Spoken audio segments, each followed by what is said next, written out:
morning students, how are you all? So, hope you all have got your assessment 1 marks, and if any doubts are there, if the answers are right and if the answer is being shown wrong, you can contact us, for we have revised it, rechecked it and put your marks in the list correctly in our final list. If you want that marks, you can contact us in our WhatsApp and we will send you the marks. So we are doing assessment 2 revision. So your assessment 2 test will be on starting from 24th, and as you have got your timetable also, be ready with your questions and ready for the test. It's very compulsory. You all have to attempt the test. Okay. So today we will start with our chapter number 6, the regimental minor, written by Ruskin Bond. So all of you open your textbook and start with us. Going to start with another interesting story, The Regimental Manner. And this story, it is written by Ruskin Bond. And Ruskin Bond की stories आपने पहले भी बहुत सारी पढ़ी होंगी, and you must be knowing कि he is animal lover. और उनके grandparents, उनके घर में बहुत सारे animals होते थे. उनकी stories you must have read. So this story today, it is about a pet bird, Mena. And you can see in the picture, it's a small bird. And regimental, it means regiment, R-E-G-I-M-E-N-T. Regiment means a large group of soldiers, सैनिक, एक सैनिकों का एक बड़ा सा दल. And regimental means एक ऐसी bird जो इन soldiers के साथ रहती थी. So this is the story, The Regimental Men. Now let us start with the chapter. In my grandfather's time, British soldiers working in India were very fond of keeping pets, and there were very few barrack rooms where pets were not to be found. Dogs and cats were the most common, but birds were also great favorites. Now, this story, it is set up in pre-independence time, means हमारे independence से पहले जब Britishers थे India के अंदर, ये उस समय की कहानी है. और रस्किन बॉन्ड के जो ग्रैंडफादर थे वो ब्रिटिश आर्मी के सोल्जर थे. तो ये बता रहे हैं कि जब ब्रिटिश सोल्जर्स थे इंडिया के अंदर, तो जो उनके बैरक्स होते थे, barracks means there the buildings होती थी जहां पर सोल्जर्स रहते थे, और जो उन बिल्डिंग्स के जो रूम्स होते थे उस समय सबके पास कोई ना कोई एक पेट होता ही था. Mostly there were dogs and cats, लेकिन बर्ड्स भी होती थी. So in one instance means example, a bird was not only the pet of a barrack room but of a whole regiment. His owner was my grandfather, Private Bond, a soldier who had come out to India with the British Army. The bird was a Mena, common enough in India, and grandfather named him Dickens after his favorite author. So now he is telling कि जो birds होती थी या जो भी कोई pet animal होता था वो normally किसी एक person का होता था, लेकिन ऐसा बहुत कम होता था कि एक पूरी regiment के लिए एक कोई pet animal होता था, और वो थी हमारी मैना. और मैना वैसे एक्चुअली में किसकी पेट थी? वो थी रस्किन बॉन्ड के ग्रैंडफादर की. और रस्किन बॉन्ड के ग्रैंडफादर का नेम क्या था? Private bond. और वो एक सोल्जर थे, वो ब्रिटिशर थे, तो वो ब्रिटिश आर्मी के साथ ही इंडिया में आ गए थे. और जो बर्ड थी वो हमारी थी मैना. और ये मैना बर्ड एक बहुत कॉमन सी बर्ड है जो आप आज भी अपने घरों में आसपास आप सुबह देख सकते हैं. स्मॉल बर्ड होती है, और उसका नाम क्या था? डिकेंस. और डिकेंस एक्चुअली में क्या है? डिकेंस, चार्ल्स डिकेंस एक बहुत ही फेमस इंग्लिश ऑथर है जिन्होंने बहुत सारी स्टोरीज और नॉवेल्स लिखी हैं.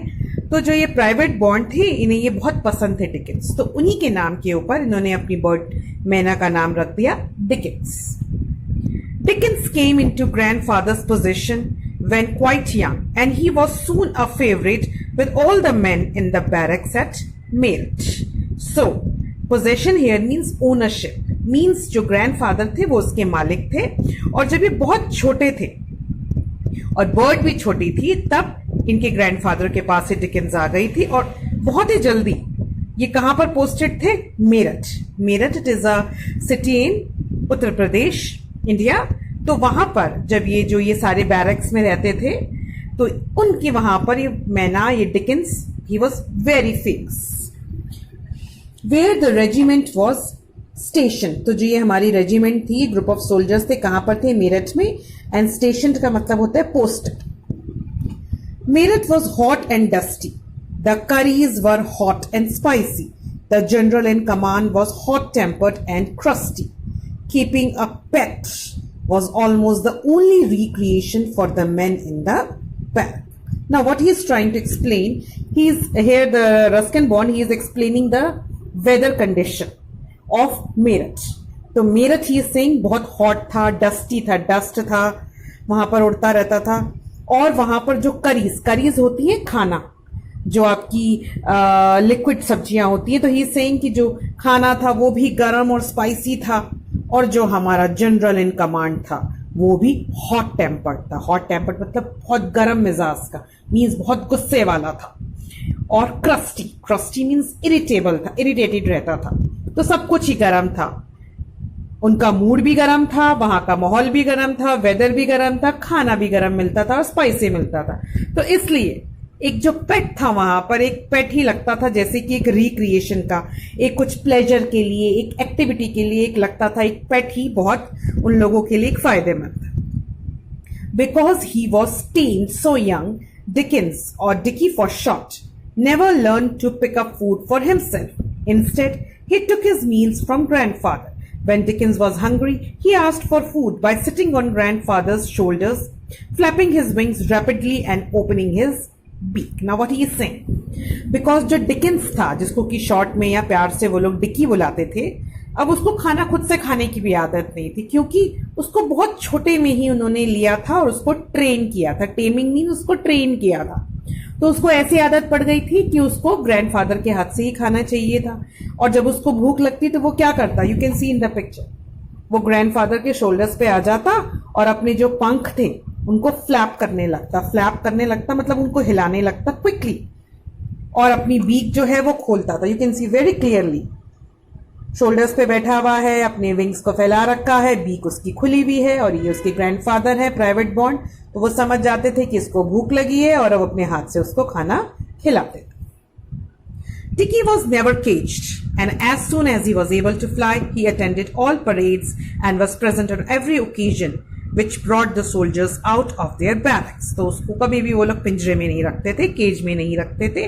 हमेशा वो बाहर ही आजादी से घूमता रहता था. और जब भी कोई परेड्स होती थी, परेड्स मीन्स जब सोल्जर्स बाहर आते हैं, मार्चिंग करते हैं या कोई और भी एक्टिविटी करते थे सोल्जर्स, जब भी वो बाहर आते थे बैरक से, तो हमेशा जो ये मैना थी, ये डिकी या डिकिंस, वो हमेशा बाहर आता था और अटेंड करता था सब सोल्जर्स के साथ. One day there was to be a general's inspection, and the colonel, this is colonel, gave orders that Dicky was to be caged so that he wouldn't appear during the parade. अब एक दिन क्या हुआ? अब उनके general आ रहे थे और वो इंस्पेक्शन करने वाले थे. इंस्पेक्शन मीन सब देखने वाले थे, जांच करने वाले थे. तो जो उनके कर्नल थे उन्होंने बोला कि आज भाई जो डिकी है उसको हम पिंजरे में बंद करेंगे ताकि वो बाहर नहीं आए और डिस्टर्ब नहीं करे. Lock him away somewhere, bond.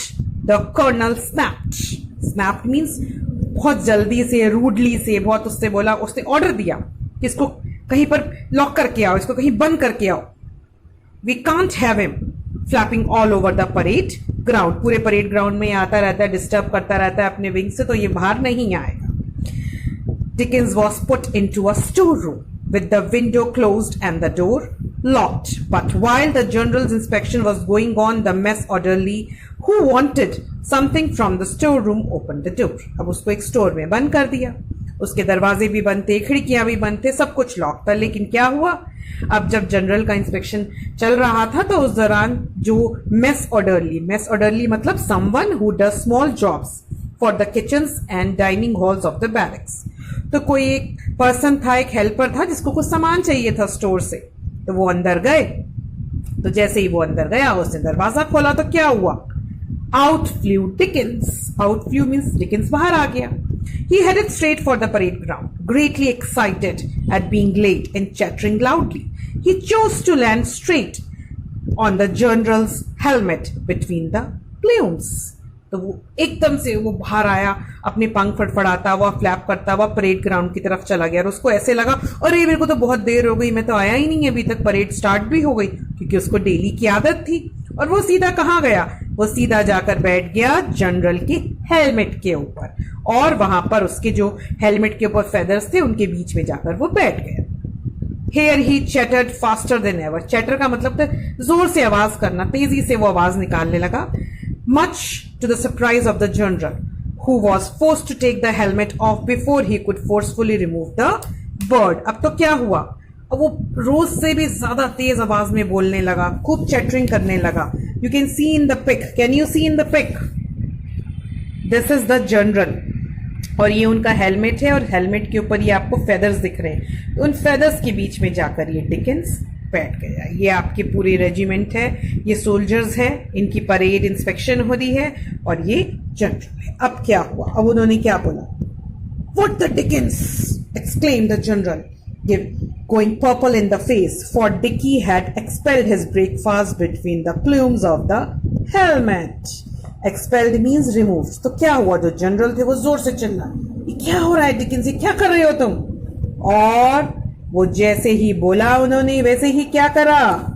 अब डिकिंस ने अभी अभी ब्रेकफास्ट किया था, उसने ब्रेकफास्ट करने के बाद क्या करते हैं ये बर्ड्स, तो बर्ड ने अपना वेस्ट उनके फेदर्स के बीच में ही निकाल दिया। Meanwhile, Dickie had flown to the colonel's shoulders to the delight of the men. अब वो क्या हुआ, वो उड़कर जनरल के जो हेलमेट था वहां से उड़कर कहां चला गया, कर्नल के शोल्डर पर जाकर बैठ गया।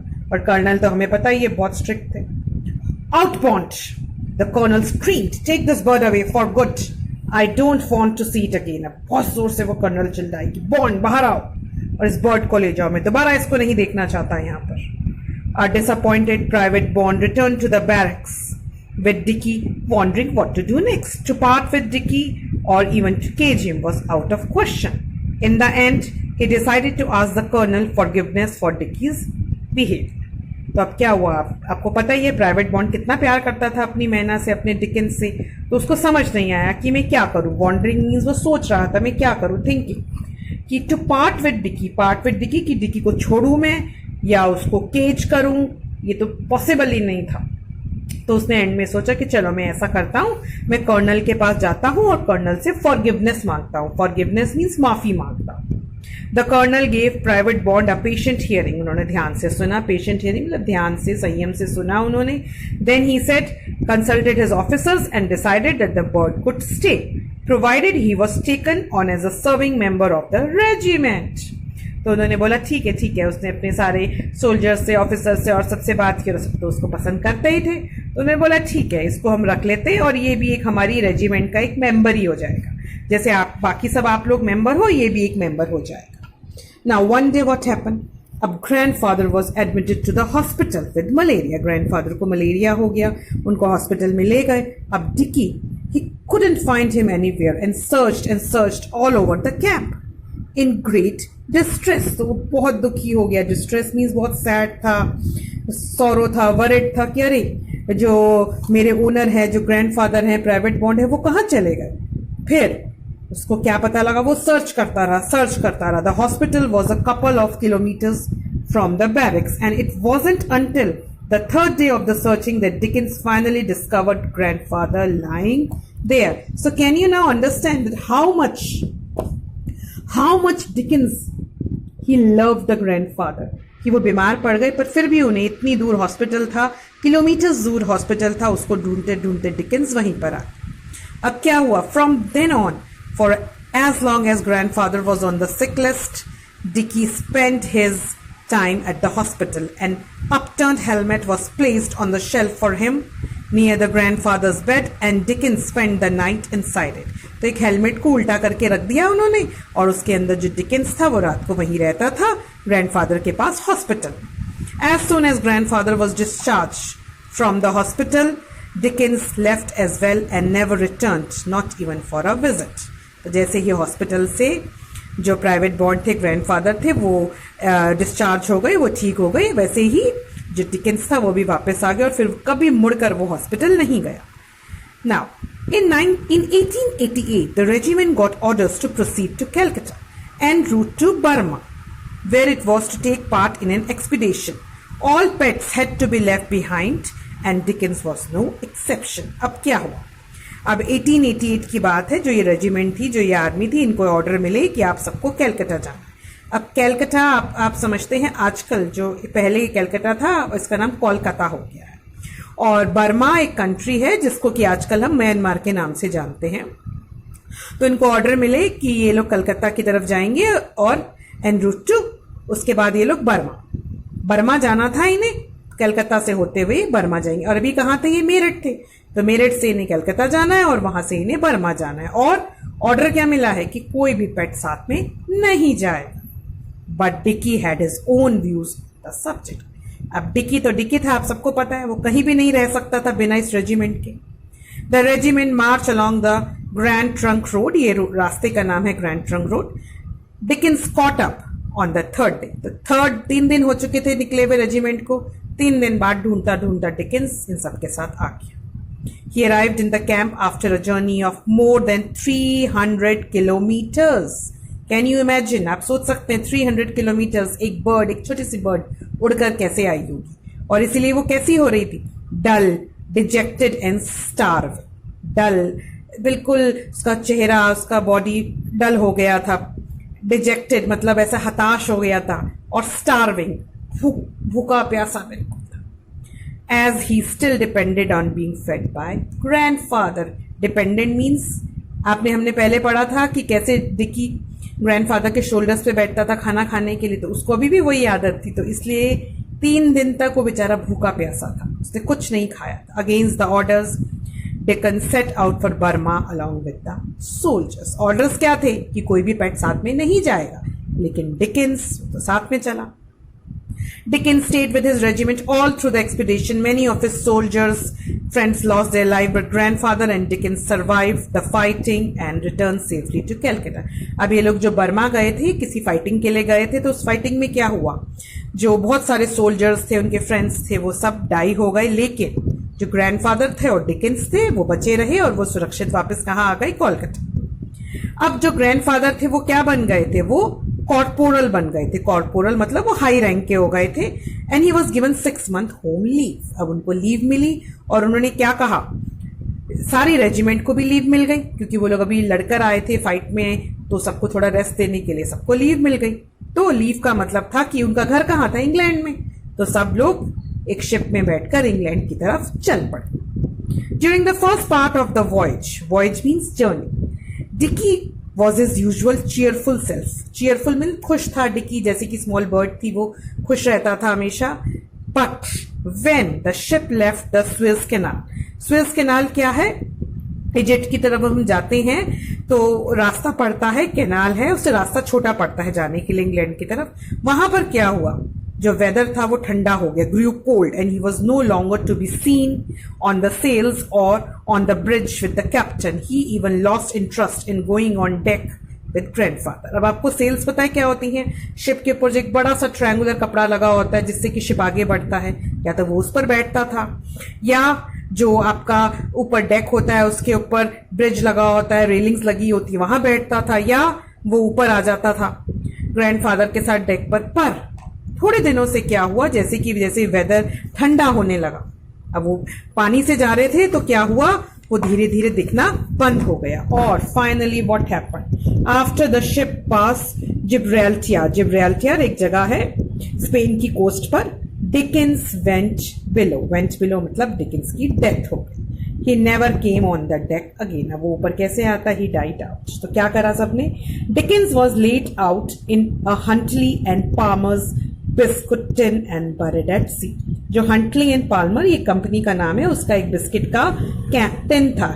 टिन कह लीजिए, एक खाली एम्प्टी बॉक्स था, उसके अंदर डिकिंस को रखा और उसको सी के अंदर बरी कर दिया, सी में दबा दिया। Not perhaps with full military honors, but certainly to the sound of grandfather's bagpipes playing the last post.